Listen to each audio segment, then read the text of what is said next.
ฟังแด่อีสานเด้อพี่น้องเด้อมอบให้สำหรับพ่อแม่พี่น้องทุกคนครับบัดนี้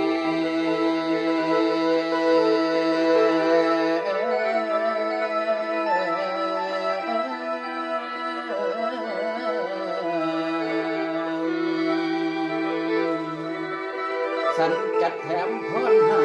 สลองใจพวกท่านก่อนเด้อพวกเจ้าภาพจัดงานมาทำทานมื้อนี้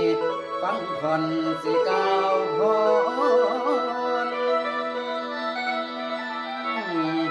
อย่าได้ทุกข์ยากหอนเด้อท่านศรัทธาทานมาจัดงานทั้งบุญให้ส่งคุณสนองโยให้บุญชั่วกับโยมเจ้าองค์ศรัทธาให้สูงยิ่งทั้งหญิงชายให้ใหญ่หน่อยให้บุญลำทรงนา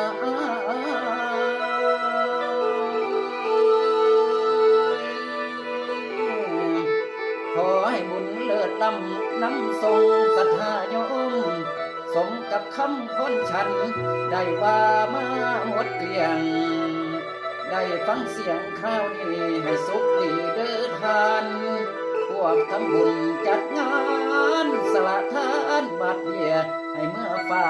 สู่สวรรค์ทุกพวกนั้นที่มาห่วมโมทนาขอให้พากันสุขสู่คนจนสิ้นผู้มากินมาทานสร้างบุญให้หนุนส่ง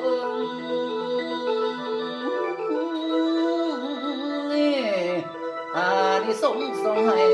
ศรัทธาได้ว่า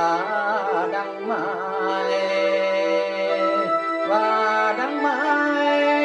นั้นนะ